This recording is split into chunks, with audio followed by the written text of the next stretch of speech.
This video is made possible by Brilliant. You're going to learn more about Brilliant later in today's video, but if you'd like to get started with them right now, you can go to brilliant.org/biographics. You'll also find a link in the description below.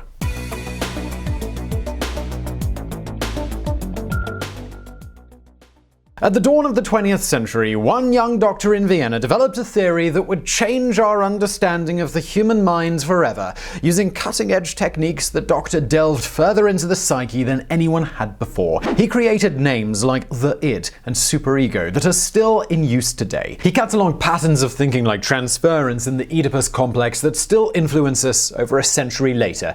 Even now, his name is still instantly recognizable, and it is, of course, Sigmund Freud. Born in the mid-19th century in what was then the Austrian Empire, Freud's life was that of a consummate outsider. He was an ethnic Jew in a city full of Catholics, an atheist in a community of practicing Jews. In a time of intense conservatism, he preached that everyone was bisexual and shocked society when he suggested that erotic desire was rooted in childhood trauma. The father of psychoanalysis, the inspiration for surrealism, and a maverick who courted controversy, Freud ushered in our modern notion of the mind.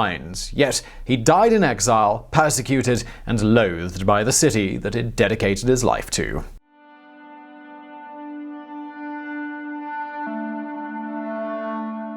If you were to leave Vienna and walk due north for 150 miles, you would eventually come to a little town called Pribor. A small, somewhat pretty place, Pribor is utterly unremarkable among Czech towns in almost every respect, with one exception. It was here, on May 6, 1856, that Sigmund Freud was born. At that time, Pribor was a heavily Catholic town in the Austrian Empire with the German name of Freiburg, and it had a Jewish community so tiny that you could count its members on just one hand. But small didn't mean persecuted. Freud managed to be born at a fortuitous time for Jews in the Austrian Empire. Just a few years before, the new emperor, Franz Joseph, had decreed that the law would stop persecuting other religions. No longer would the empire's Jewish inhabitants be subject to ghettos and restrictions. They would be free even to live unrestricted in the imperial capital of Vienna. Not that the Freuds immediately took advantage of this right. The first few years of Freud's life were passed in the pleasant dullness of Pribor, a dullness that nonetheless masked an eccentric upbringing. Freud's father, Jacob, was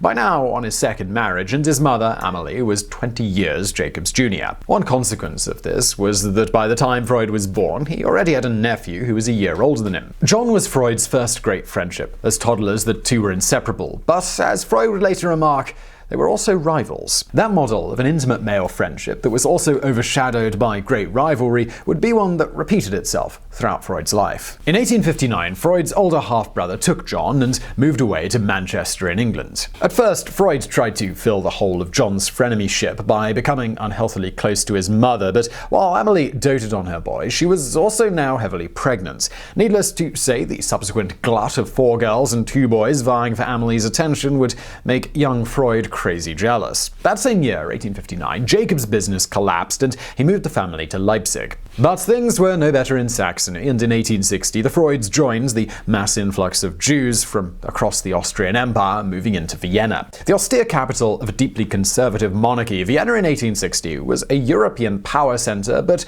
one with a bit of a dull reputation. It was the dowdy sister of elegant Paris and industrious London. Yet it was also a capital on the cusp of change. As Jewish intellectuals, Hungarian aristocrats, and German artists all converged on the city, the seeds were planted for Vienna's transformation. One of the key figures in that transformation, well, that would be Sigmund Freud. The family's early years in Vienna, they are much to remark upon. They settled into Leopoldstadt, and Jacob presumably got a decent job. We can infer this because in 1865 he was able to pay for 9-year-old Freud to attend an excellent gymnasium. And no, not that sort of gymnasium. Gymnasium is the Central European term for a specialist school. During his years at this lycraless gymnasium, Freud excelled at academic subjects, developed a voracious appetite for books, and had yet another of his trademark intimate frenemyships, this time with a lad named Edward. Yet it wasn't until his last year there that Freud made a casual decision that would change his life. A public reading of one of Goethe's nature essays was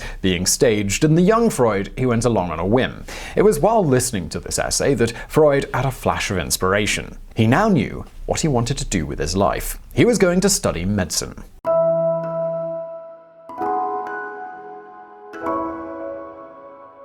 The next decade passed in a blur. In 1873, Freud enrolled at the University of Vienna as a medical student, where he gained a solid reputation as a brain anatomist. It was while at university that he was introduced to the older Dr. Josef Breuer, a guy who is going to become really important to our story really soon. 2 years later, in 1875, Freud traveled to England for the first time, meeting up with his old frenemy John. He returned to Vienna, obsessed with Britain, despite, as he put it, all the fog and rain, drunkenness, and conservatism. By 1881, Freud was a qualified medical practitioner. Barely was the ink dry on his degree that he'd met and fallen in love with his future wife, Martha Bernays. See what I mean? It was a fairly busy decade. Bernays and Freud were soon engaged, but there was a bit of a problem. Martha Bernays came from a highly respected family. Her grandfather had been the chief rabbi of Hamburg, and her parents, they were used to the finer things. So when this semi-impoverished wannabe doctor came and asked for their daughter's hand in marriage, they were all like, "No dude, come back when you got a decent job and you aren't dressed like a hobo, okay?" And so Freud found himself in 1882 suddenly in desperate need of a steady income. For a Viennese medical student at that time, the best way to get ahead was to do something groundbreaking and get noticed, and then you could use that fame to set up a practice. While Freud already had a reputation as a brain expert, he had nothing on his CV that was guaranteed to make his name. So Freud decided to roll everything on a gamble that couldn't fail. He was going to introduce Vienna to cocaine.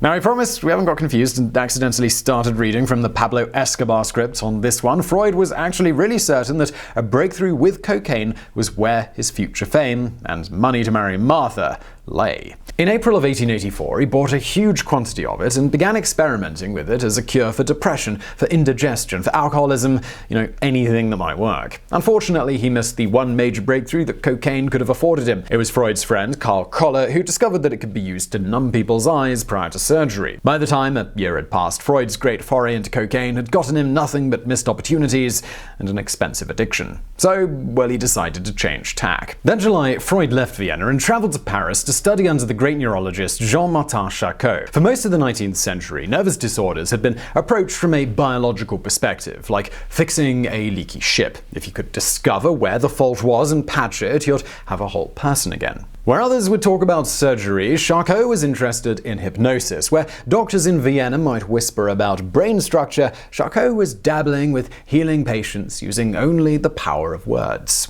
For Freud, witnessing Charcot's methods was more mind-blowing than a noseful of Uncle Escobar's marching powder. Freud returned to Vienna in 1886, certain Charcot's methods would give him an edge in his competitive field. At first, it looked like another fail. Freud's contemporaries basically accused him of falling for a load of French merde. But Freud, he was determined. He set up his own practice, consulting on nervous diseases using hypnosis, and soon he had a regular enough income to be able to afford marriage. On September 13, 1886, Sigmund Freud and Martha Bernays were wed. Over the next 80 years, the union would produce 6 children. For Freud, marrying Martha must have felt like the affirmation that he'd been waiting for. Here he was, after all those false starts, owner of a successful practice and married to the woman of his dreams. But Freud wasn't content to just stop now. He'd gotten a taste for grandiose ideas and for eccentric innovations. His next one, it would change medicine forever.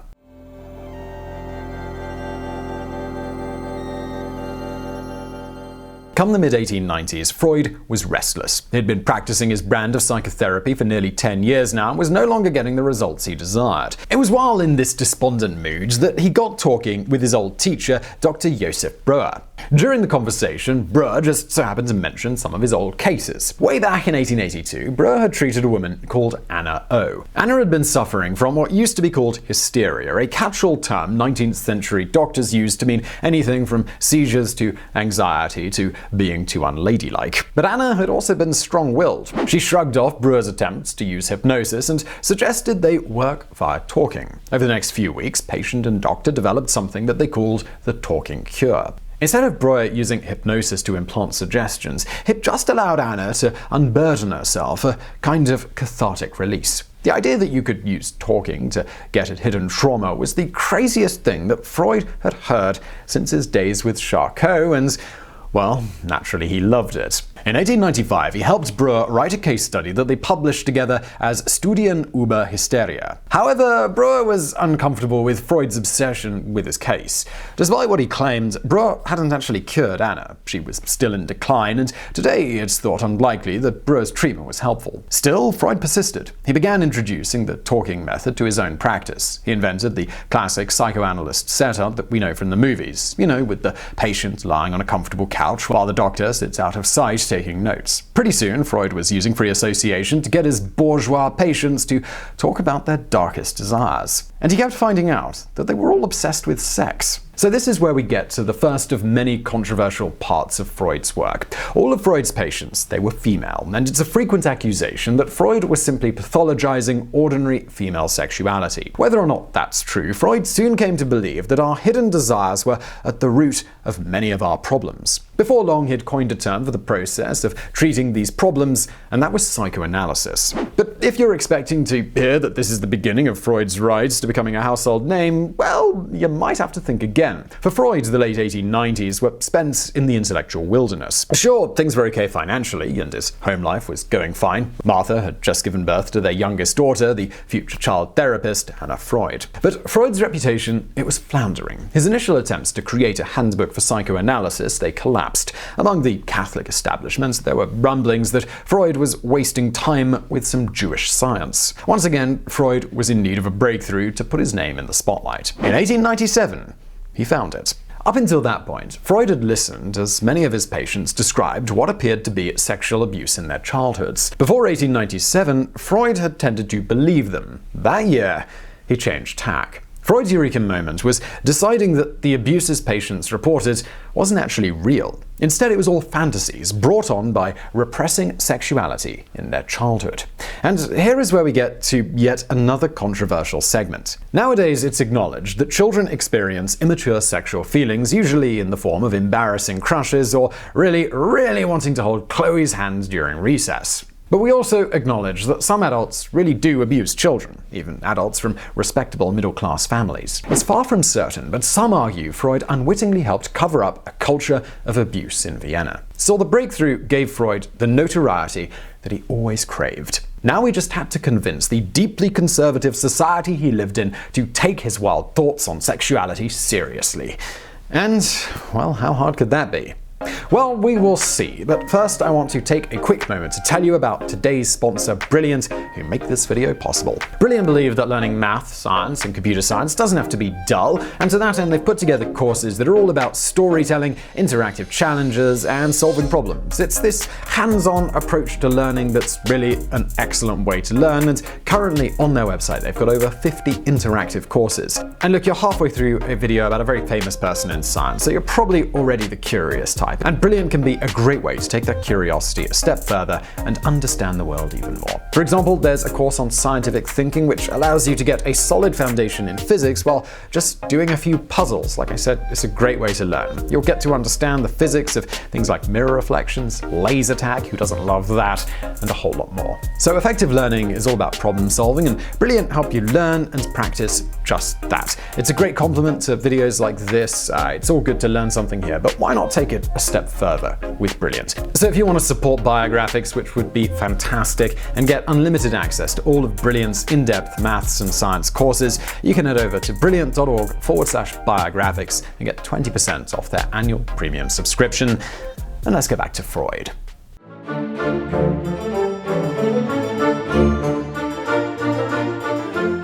If the 1890s were Freud's wilderness years, the first decade of the 20th century was Freud marching in from the desert, kicking down the gates of Vienna, and forcing the world to listen to his ideas. In 1900, the interpretation of dreams hit the bookshelves with all of the force of a bomb going off. The basic outline of Freud's thesis was linking dreams with repressed desire, often stemming from childhood, while also talking about fantasy and daydreams reflecting unconscious wants. If that sounds a little abstract, know that this book is where the idea of the Oedipus complex comes from, something that we still talk about over a century later. But the most consequential part was Freud's insistence that his discoveries didn't just apply to his patients. They were universal.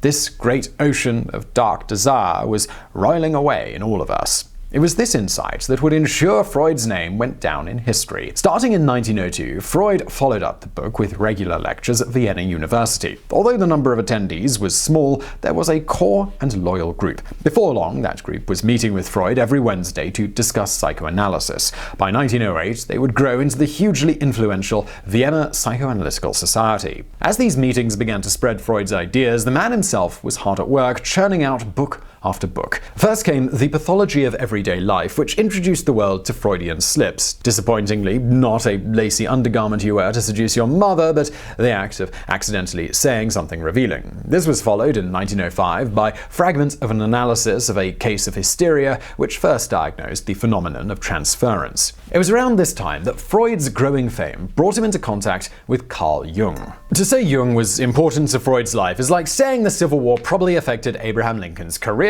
Their collaboration, it was intense and tragic. Intense because their meetings would turn into non-stop 13-hour debates, and tragic because, well, you'll see a little bit later. In Jung, Freud saw someone who could make psychoanalysis mainstream, both because Jung was 20 years younger, but also because he was a Gentile. He may have been an atheist all his life, but Freud was only too aware of how Europe saw even non-observant Jews. This meant that his discoveries could be pigeonholed as mere Jewish quackery. For several years, the collaboration spurred both Freud and Jung to even greater heights. Jung was there when Freud held the first psychoanalytic congress in Salzburg. He was there when Freud gave his only lecture series in America at Clark University, Massachusetts. And he was there defending Freud in the public eye whenever his ideas were ridiculed. But alas, it was not to last. In 1913, resentments that had been building between the two men, they finally came exploding out. There are many theories about what caused their rift, but given today's subject, it seems only fitting to highlight one particularly Freudian interpretation. We know that Freud occasionally fretted that he had a gay side. Indeed, he claimed that all humans were innately bisexual and that he may have harbored repressed feelings for Jung. We also know that Jung had unresolved anger issues relating to his father, feelings he often directed towards father figures like Freud. Whatever the truth, the break between the two men, it was permanent. In 1913, Freud wrote the younger man a letter telling him he never wanted to see him again. Jung seems to have agreed, and he never tried to contact Freud again. It was the end of an intense period of creativity for Freud, and the end of his dreams of grooming a successor. But that time period was also the end of something else too. Freud didn't know it, but he was living through the last days of Europe.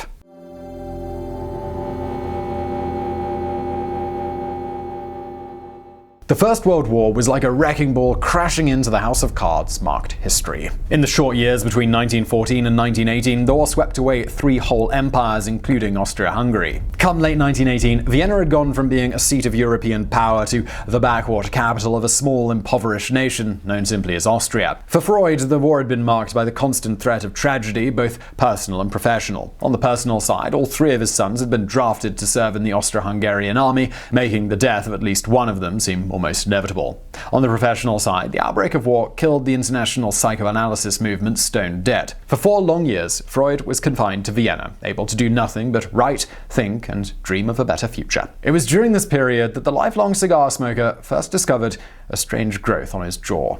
Yet Freud was lucky. All 3 of his sons came back alive from the front. And when the war ended in 1918 and the economy of Austria was battered by runaway inflation, Freud was able to take British clients to provide his family with hard currency.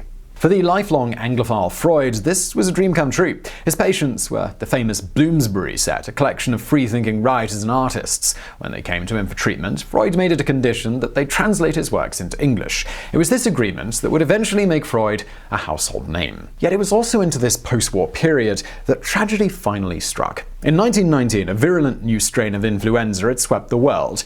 Known as Spanish flu, it remains one of the deadliest pandemics in history. In one short year, it killed up to 50 million people. Among that 50 million was Freud's daughter Sophie. The death of Sophie came as a devastating blow to Freud. Barely had he recovered from this when he himself was diagnosed with cancer of the jaw.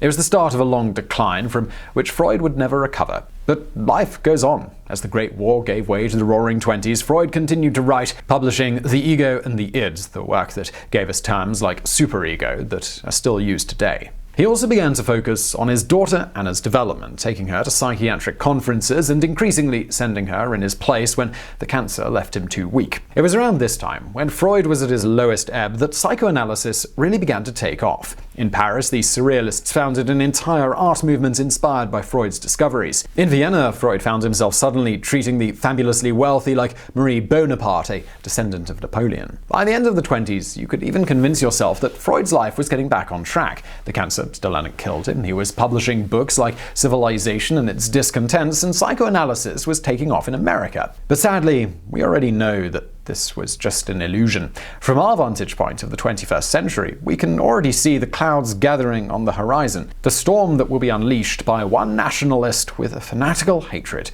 for Jews. For the Jewish Freud still living in Vienna, that storm would be destined to consume him.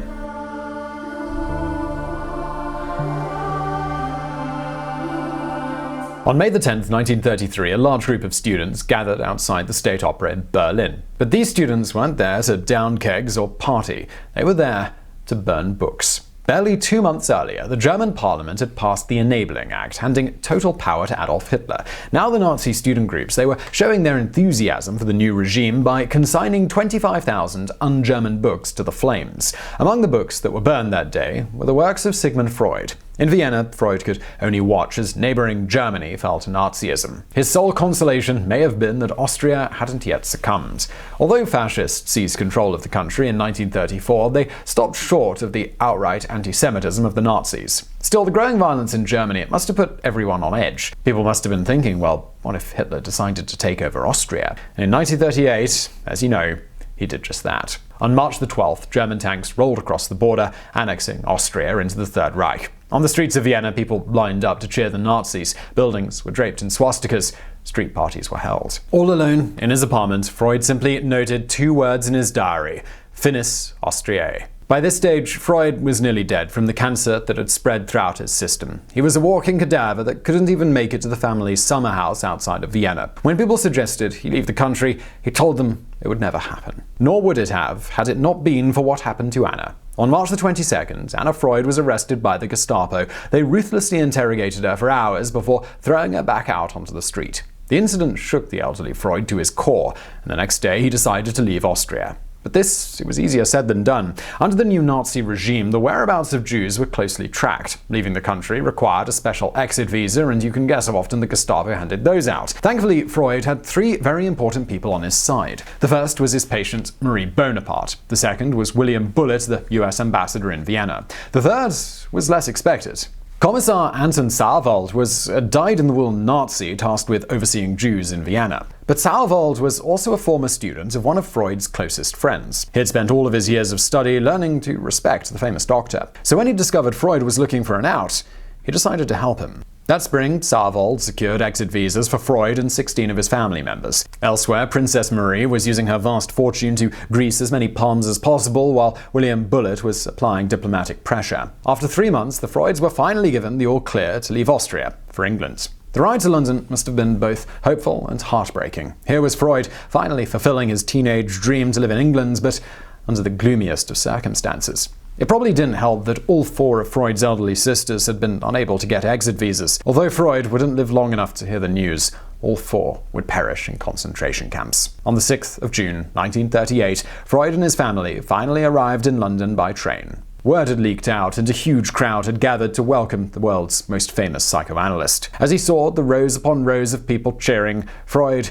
felt like he'd finally come home. Freud would live barely a year after reaching England, passing away on September 23, 1939, just 20 days after Britain declared war on Germany. He kept receiving patients almost until the very end. When the author, H.G. Wells, came to visit, Freud confided in him that it had always been a fantasy of his to be an Englishman. In its own strange way, that fantasy had come true. Today it's fashionable to knock Freud's theories, to poke fun at his experiments with cocaine and his obsession with sex. Certainly, there are few psychiatrists today who would say that Freud's methods were completely sound. Yet to just focus on Freud's medical work is to miss the point. No matter what you think of him, Freud completely transformed the way we understood the human mind. Just think about how often you hear of people having complexes, or suffering from transference, or having problems with mother or father figures. Think how deeply the ideas of psychoanalysis and childhood trauma have perpetrated into our fiction, into our art. Think just of how significant surrealism became. Sigmund Freud may have died in exile, unloved by his home country, but he also died the father of psychoanalysis and the greatest explorer of the human mind. For that reason, if for no other, he deserves to be remembered. So I really hope you found that video interesting. If you did, please do hit that thumbs up button below. Don't forget to subscribe either and hit the notification bell. Possibly the best thing you could do, though, is support this channel by supporting our sponsor Brilliant, who I'm also linking to below. And as always, thank you for watching.